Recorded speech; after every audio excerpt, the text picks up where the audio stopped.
Great stuff. Good morning and welcome to the Leadership in Insurance podcast. I'm your host, Alex Bond, and I'm very lucky to be joined by Geoff Keast from Montoux. Geoff, good morning. How are you? Good, thank you. Alex, how are you? Yeah, very good, very good. I love the rules of the podcast. We've been chatting for about 10 minutes before we start, but we we have to welcome everyone else in. But look, thank you very much for joining me. It's an absolute pleasure. Always like to start with the guest introducing their business. So perhaps you could introduce Montoux and what it is you guys do. Sure.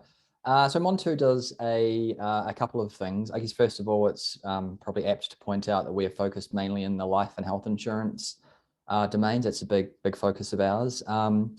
What we do is we're an actuarial automation and decision science platform.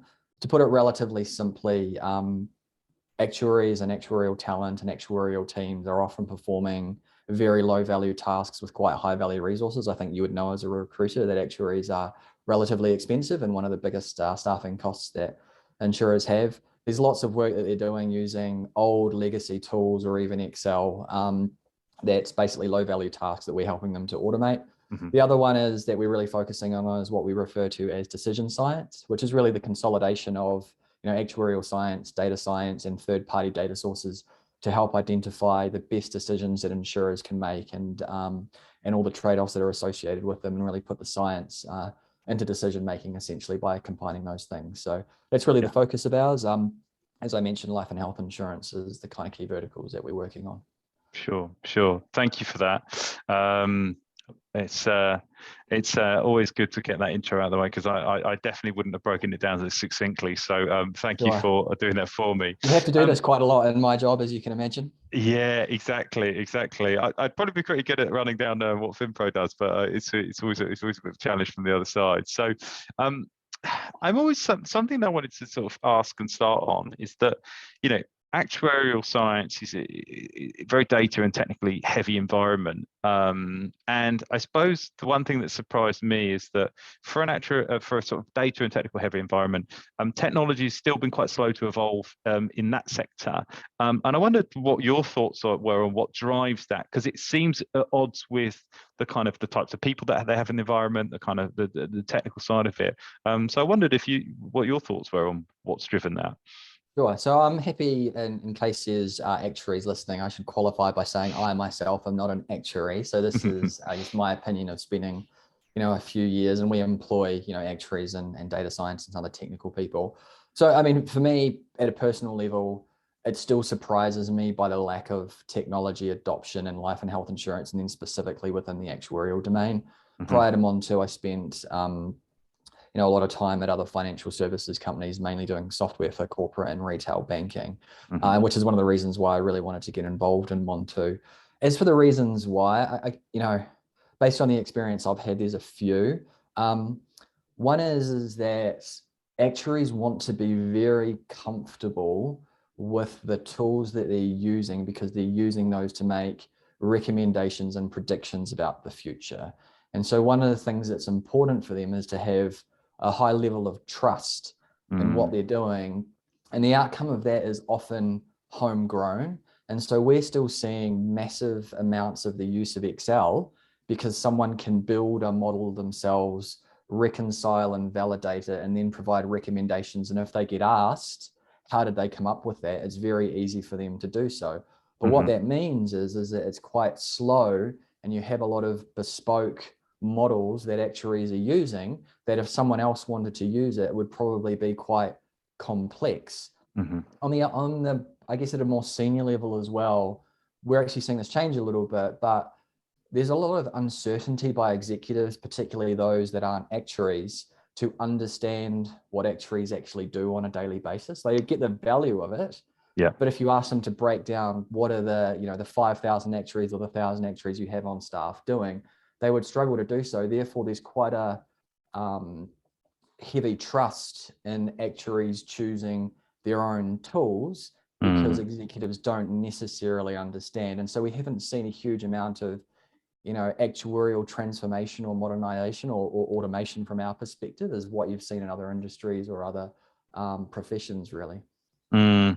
I often refer to that as the sort of CFO or CTO issue for businesses, in that you tend to kind of go up via your vertical. Your growth in a business is by that, and then you're put in this position of running a business, and you've immediately got to hire a CFO or a CTO, and you're not necessarily the person best placed to evaluate those skills. And that's a challenge. So it's completely understandable, but it's almost the kind of ultimate problem with businesses, particularly when you're kind of trying to understand all these different elements. So that does make sense.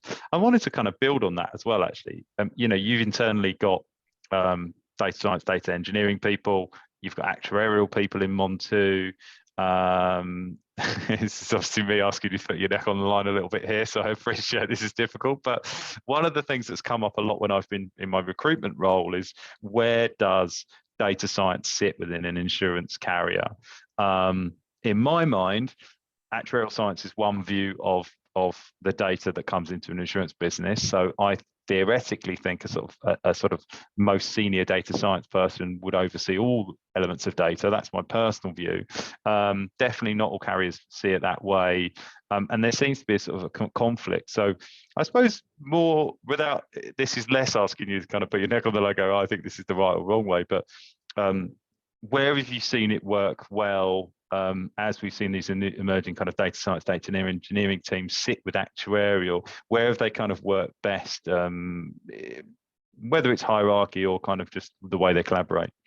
Yeah, I mean, it's a good and complicated question. So I don't mind being maybe slightly provocative in my opinions. Honestly, so far I haven't seen it work particularly well. Mm-hmm. So one of the things that we're finding with working with customers, and often it might be actuarial teams which are tend to be product line focused. Yep. So for an example, if we're working with a big carrier, it might be that we work with their savings teams, or investment products, which is, universal life or whole life, or we might be working with their protection business, or we might be working with their annuities business. So you've often got actuarials that are quite product line specific.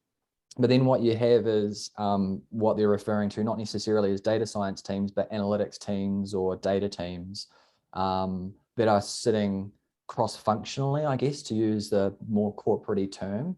And so I like the idea of cross-functional personally, because it means that you can understand a broad range of problems across the industry, but it creates quite a set of challenges, because what you've got is like essentially a business partner that's an analytics team. And so if the protection business is one that's not necessarily focused on growth, but focused on retention, and you've got the savings or investment business that's focused on growth, the investment of that cross-functional resources is likely going to go to the more of the growth business. And so what you end up getting is in my opinion, a disproportionate mix of the investment of those data science skills. And so one of the things that I would like to see, and this is where we refer to it as decision science, is essentially teams of actuaries and data scientists or data analysts working together. We do that at Montoux, but we're a technology business. So we have a customer success team that's staffed with both actuaries and data science, and overseen by data science and actuarial leaders, and then a leader above that. I would like to see, or I think would be better for the industry, to be actuarial and data science teams actually working together in the same business unit, rather than having functional and siloed teams working together, because in my opinion it's just not working. We work with some customers who have got billions of dollars of assets under management because of the number of policies they've got, and they've got one data scientist. It's like, that makes no logical sense to me. We've even had customers ask us, we're going to work with you now, but we also need to recruit a data scientist. And we think, you haven't got a data scientist in your team yet? I don't understand how that is. I don't understand how that can exist in today's data heavy world. That's probably a long answer and maybe not direct, but no, not at all. We haven't seen it so far, honestly, anyone get the model really right, in our opinion. No, I think it's a great answer, and I think that echoes what I've seen. And I probably shouldn't shout out to other recruiters on my podcast, but I listen and watch a lot of content that comes from a guy called Carl Woodsbottom, who specialises in data recruitment. And one of the things he's always talking to about data leaders is how you kind of have to start with effectively like the mission and the strategy and of of data within the business, rather than going, we've got loads of data, let's try and derive some value. It's almost like start with the value we're trying to derive and then like work back from there. And I think the problem that it highlights is that if we're hiring the wrong people to lead those teams, you should have a team, and I agree with you. I think that's the right model, is to have like everyone in a team together. So you've got data scientists, engineers, you're calling it decision science, it all works together. But who leads that team? And the problem that I found is that I was recruiting for these new skill sets, data science and engineering, for example, plugging them into a team, but it was all reporting into a chief actuary. And now there are many different chief actuaries who have different skill sets. But the problem is, if they're approaching it just like, if they're essentially just running an actuarial division and they're just, they're having some data scientists because they think they should, or they're hiring actuaries that have called themselves data scientists because they also think they should, then we're not getting the same objective. So it's more about, setting the mission correct from top down. But let's presume that we frame it slightly differently, so that's okay. Sorry to interrupt, but no, not at all. we did I wrote an article recently for, I think it's Forbes, and our view is, especially in the decision science space, start with the problem first, right? And that seems, I feel like I'm telling people to suck eggs a little bit here, because it seems blindingly obvious. But what's the problem you're trying to solve? What value does that have to the business? And then what skills and structure do you need to solve that? And that's the way that we think about decision science, is start with the problem first. Yeah. And then you identify, the people, the data sources, the outcomes, the trade-offs that you're looking for, and you work from there. Whereas too often you see, we're going to set up this team. Here's 1 billion data points. Go tell us something interesting. It's like, well, that's not really particularly helpful. You're going to find some insights, sure, but you've got no mandate to act on those. All you've got is, we've spent a year investigating this data. Here's what we can tell you. And then the executive or whoever the leader of that business goes, our priorities have changed. It's no longer interesting for us anymore or relevant. Yeah. So problem first is a big thing for us. Yeah. No, there's something that we saw echoed in things that I've certainly read and where I've seen it work well. I've also, I think it speaks a little bit to a conversation we were having off air about where do we get skills from? And I think insurance is definitely one of those sectors which is very sort of keen on bringing in people from within inside the industry. So even if you want someone that's kind of going to be your data leader, you still want that person to come from the industry. And I don't see as many, we're seeing more of it, particularly in the data field. You are getting people come from kind of external industries, but they're also not being, I wouldn't say particularly brave. We're saying, oh, we're going to be brave and get someone from credit cards or banking, or kind of something that's got some sort of parallel, which is still a step in the right direction. But we're not seeing those kind of leaps of faith to say, right, why don't we get someone from, I don't know, a hotel chain or a massive hyper-growth tech company that has lots of data, complex data, and has to kind of provide value. And I think sometimes that's a weakness of the industry. I mean, I agree. I think, it was a few years ago, I was sitting in a room with, maybe 11 or a dozen pretty senior executives in the life insurance industry. Where the agenda was about, kind of innovation and change. And several of them said quite transparently, we're pretty happy with our 4% year-on-year growth. Like, yeah, if the disruption that we need to create isn't necessary, then why would we do it? And I found that quite kind of strange, because I was like, in 3 years, you're going to be disrupted, whether you like it or not. Like, you can put your head in the sand until 3 years down and then have to do something dramatic then, which is fine.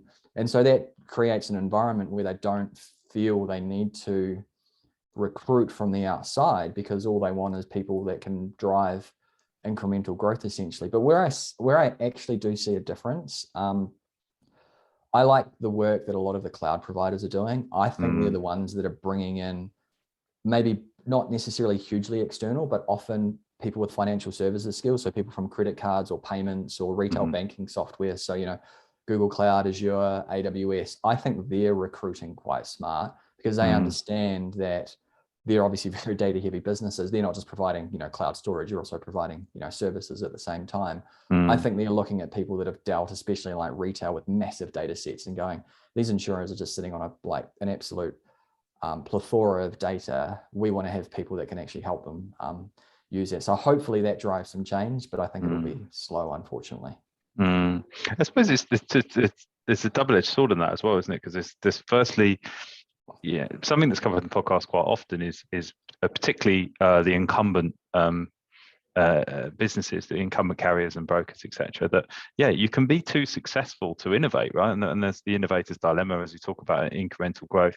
And secondly, that the challenge of innovating within data when you've got so much data over such a long window of time is also so massive that it's prohibitive to actually do anything about it, because the cost is potentially, or maybe it's not even the cost, but the scale of the challenge is terrifying.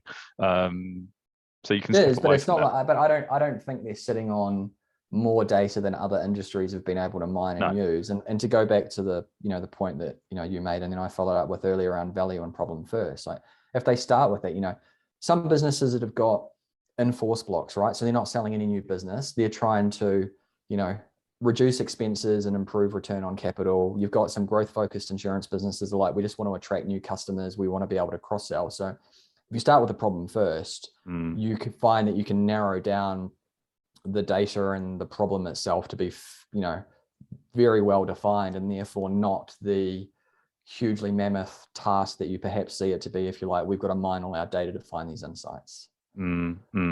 I suppose looking at the problem holistically is completely unhelpful. It's like breaking it down, and answered it beautifully.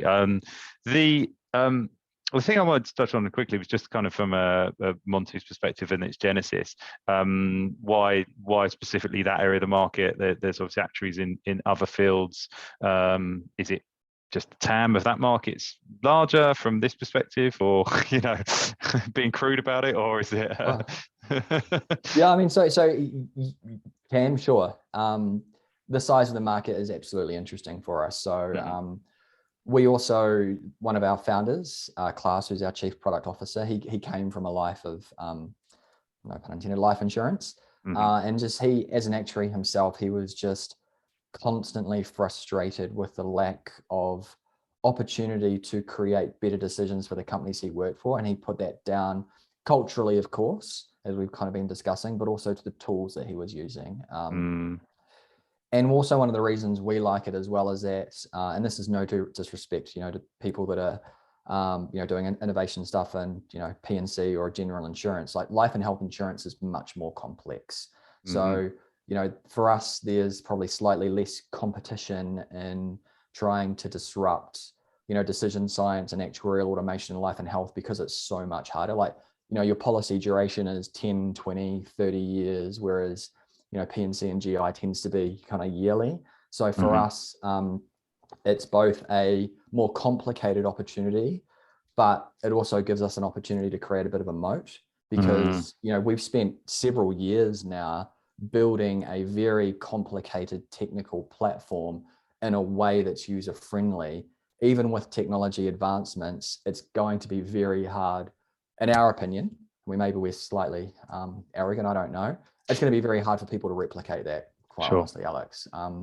People can, and they can maybe combine Python and R and Excel and some other tools, but that's not true software. That's combining a whole bunch of things together to create a workflow of some kind that's often a workaround. So our view is, if we get this right, and we feel like we're really close to getting it right, is that we have a very defendable business. Yeah. That's providing a lot of value, of course. Yeah, sure. Thank you for answering that. It was a slightly unfair question, but it's something that's actually come up before. I was talking about life and health software in another podcast, and was particularly the time frames that your potential clients are talking about. They're talking about, will you be here in 25 years time? Yeah, when we still need you, effectively, or potentially, and that's the kind of like time frame that people look at with their software. Is that something that you share those sentiments? And I kind of wanted to understand, like, what has been your biggest kind of prohibitor? No, actually less to growth. I put growth down, but more to kind of, how do you penetrate a market that thinks in those terms? And how do you get that foothold? Yeah, that is I still don't think we've got it exactly right, and we've made loads of mistakes along the way. And these companies certainly do think in long time horizons, but then the people within the companies don't necessarily think in terms of those time horizons as well, right? So although the companies do, you've also got to remember that you're dealing with individuals. I mean, some of our biggest inhibitors, our initial value proposition when we came to market was focused on pricing optimization, which is still a core capability for us, but that was very hinged on companies taking a growth-focused view of the world. Now, as I said earlier, a lot of the executives I've met are comfortable with lower growth rates and return on capital because it's consistent and stable and it's what their shareholders expect, right? Us taking a very growth-focused view of the world won us some business, but mainly for those that thought the same way, which is actually a smaller portion of the market. So one of the things we've had to change, which is good for us because it's a core capability, is how do we improve expense management and return on capital, right? Which much better aligns to what executives in the life insurance domain and especially health insurance are really wanting to see. And so that was a bit of an error we made when we considered our own value proposition, and that's predicated on the fact that these carriers are pretty comfortable with slow growth. Other challenges that we've faced really are, which you expect in any large company, but with all due respect to our wonderful set of clients, is the inertia around decision making. Yeah. I've worked in financial services all my life, doing deals with big banks around the world, and I thought they were slow to make decisions. Life insurers and health insurers have been especially slow, and I think that relates to the long time horizon that you mentioned. So it's not uncommon for us to be speaking to a new customer for 12 to 18 months. And then once they say yes, another 6 to 12 months to actually go through procurement. Now, we're doing everything we can, obviously, to reduce that. And for us, once we have a relationship with a customer, it's really important that we grow that relationship because we know that time to acquire is really high.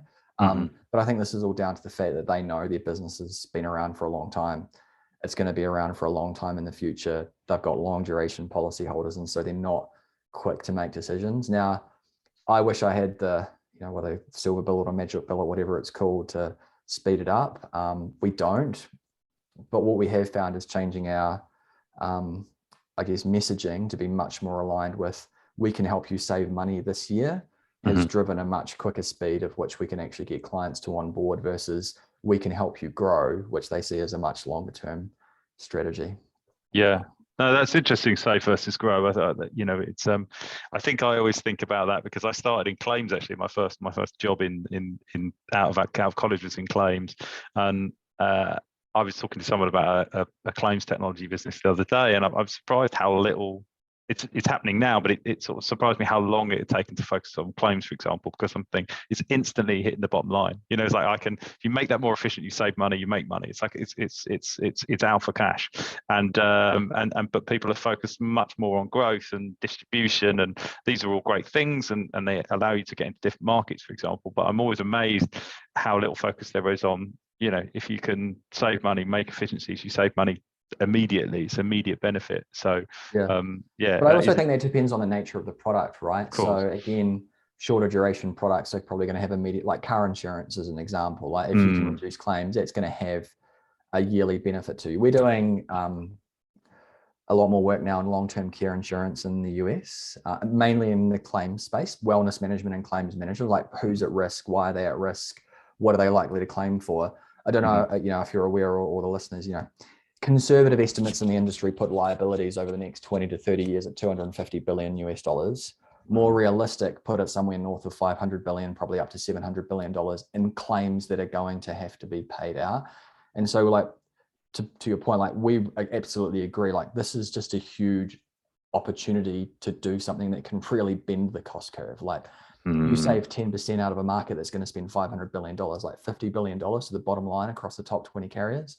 That's a lot of expense management and return on capital that they're going to see as well. So we think there's sorry to diverge, there's a huge opportunity in claims. It does have an immediate impact most of the time.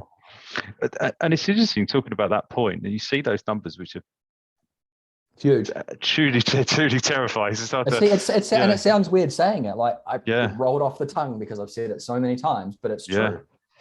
I mean, that's the sort of number that even Elon Musk might break into a sweat about. And health inflation's only going up. Yeah. You know, not many people are really selling long-term care insurance anymore because they know it's becoming more and more expensive to pay out. So it's just we just see it as a huge challenge for the industry, and then, you know, subsequently a big opportunity for companies like us.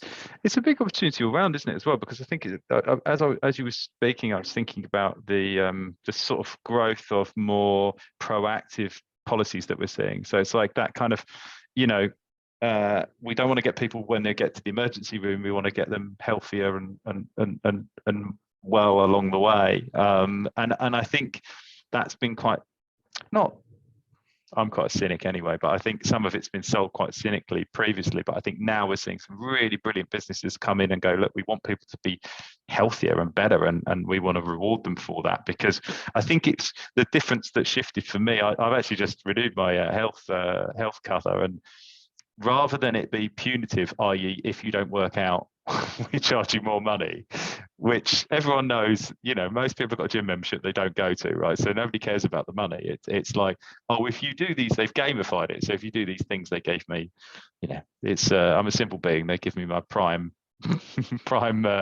membership for nothing if I work out a certain amount of time. And, you know, we're just seeing a change in the way that we look at this industry. Now, some of that's born out of necessity and the size of those numbers, but I think yeah, it's just that opportunity, that cultural shift as well, that what people are looking at that and saying, okay, what can we do before we having to pay out these huge claims? Yeah, I agree. I mean, one of the things, if you allow me to digress, and we can cut this out later. Of course. No, not at all.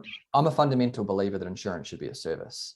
So one of the things that I really like about retail banking, especially, is, I don't know what it's like now, but when I first went to college or university, like, banks are there to try and sign up university students on tertiary packages, you know, free, and you get a free backpack, and you get, you know, free current account and savings account or checking account or whatever it might be, right?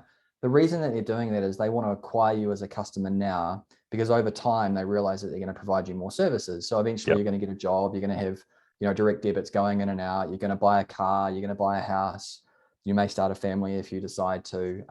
And so they can see the long tail over time. Whereas to me, it's been always very strange that insurance companies, particularly in life and health insurance, haven't combined different products as a service together. Like, I want to acquire a customer when they're young, and I'm going to provide them basic protection insurance, because in case something dies, they've got £100,000 or $100,000 worth of assets they need to protect.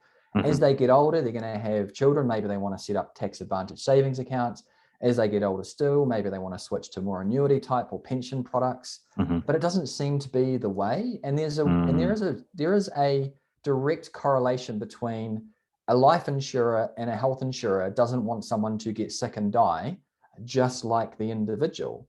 So providing a service and an incentive to someone as a customer over time seems, in my opinion, ridiculously aligned, that until maybe organizations like Vitality and some others have come out, haven't really jumped on, in my opinion. And if these carriers are going to win the younger demographic, they're going to have to think about the way that they align their, what they call products, but really as services to that demographic. And I don't think anyone's got it right. And I just think it's a massive opportunity. I completely agree. Yeah, I completely agree. And you know, the lack of awareness. I mean, obviously, I'm based in the UK, and we're very fortunate to have you know, good public health. Well, at the moment, and you have free public health. Free public health. Taxes. Yes. Good might be a different stretch, but yes. Yeah. My experience was good with the NHS, but that was a few years ago. Yeah, my experience has been amazing. As I always have. I always laugh at this because I definitely got my money's worth. Epileptic. My sister's got Crohn's disease. I fractured my skull twice. I broke loads of bones. So, and all was done on the NHS has been great. But you know, as I've got older and obviously moved into having my own health insurance, just to make myself feel comfortable. I'm fascinated by how much I didn't know. So I didn't know that it was really cheap to get additional covers, and it's only now that they sort of feel like they're building it into my lifestyle. They're making it work for me, rather than just trying to, that classic thing of insurance being sold, rather than being built for me. And they're just at the tipping point of it, because so much of it was like, well, this is what it is, this is what you get for it. Whereas, and Vitality was the one you mentioned. Vitality is actually who I went with, and it felt more like it was built for my lifestyle. And I think that's, we're just at the start. I think we're starting to see a lot of insurtechs, modern life insurers coming up. I was going to ask you actually, just to kind of actually move that back to your business about the types of clients you're working with. A lot of the kind of newer kind of life insurance plays that might be relevant to you, a lot of it's built on, we've got a sort of new tech stack we're looking at in a different way. Does that prohibit them from working with you? Have you worked with some of the newer players? Is it easier, for example? We have worked with some of the newer players. Certainly when we first came to market in the US, and this is public, so I think it's okay to say it, we started working with Haven Life. Yeah. They really helped us because we spent most of our time in Asia Pacific before that, get our initial product that we came to the US with ready for market. And so they were really useful as a collaboration partner. Certainly organizations like them and, Fabric, Ladder, and Ethos, they're building a lot of stuff themselves.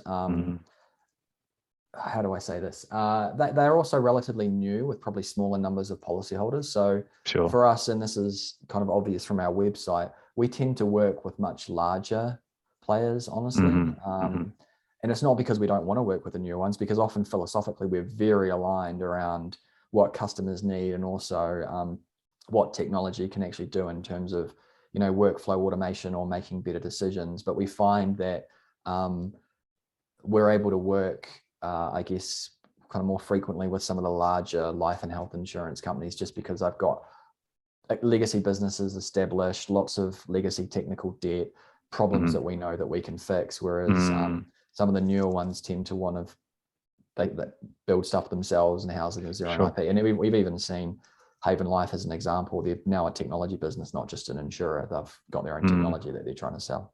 Yeah, it's interesting. I love the sort of partnership space within insurtech. So I'm always kind of intrigued about, someone could rock up at your door going, we're going to start a life and health insurer.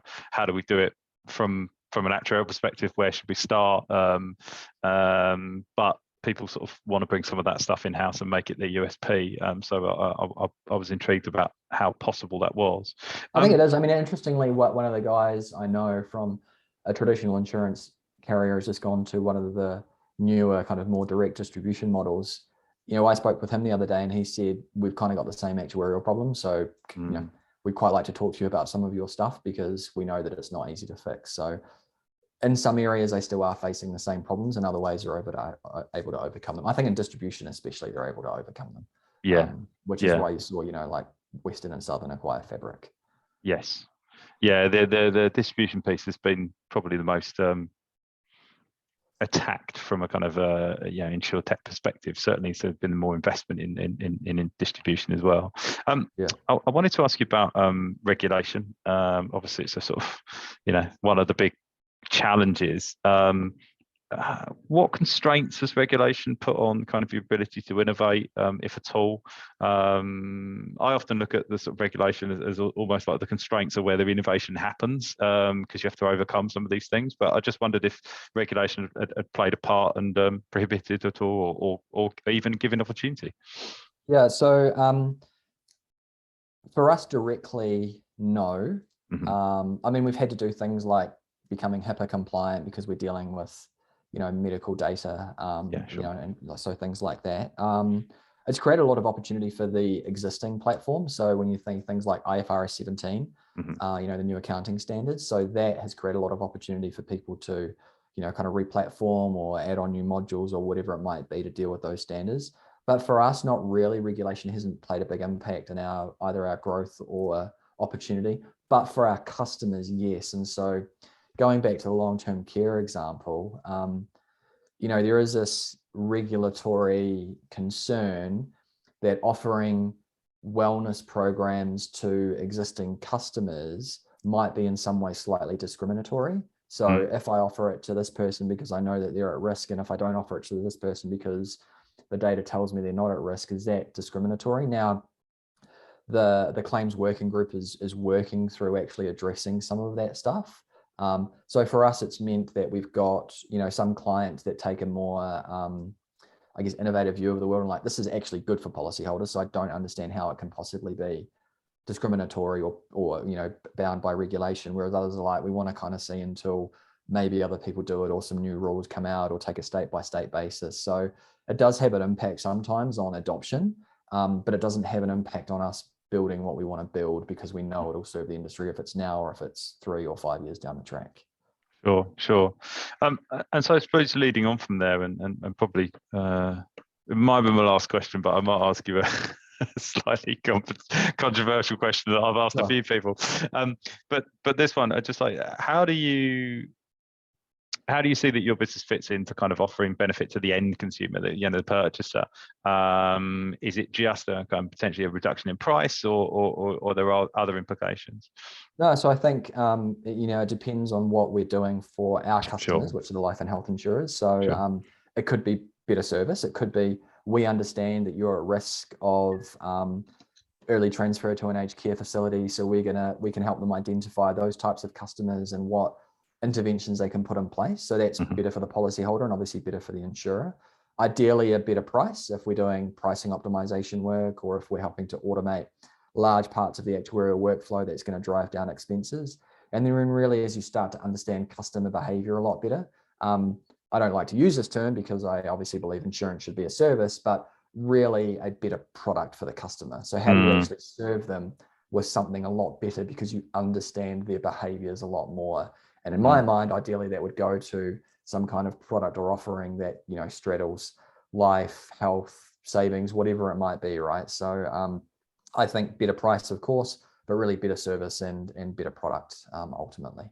Yeah, because I think price is obviously important, but we talk a lot about the sort of end consumer, and there's been various comments made on the podcast whether insurance is really only built for brokers, and it's not really built with the consumer in mind. And I think most consumers, particularly if you give the wider context of what's happened in the evolution of all of our buying experiences and our service experiences, they've just got better, generally speaking, and our expectations are higher. And insurance, the reason I'm so fascinated is it seems to sort of been lagging behind in that, and it goes a little bit to our kind of looking outside of your field. I know I overuse the Amazon example, but Amazon didn't invent delivery; they just did it really well, and so that's interesting.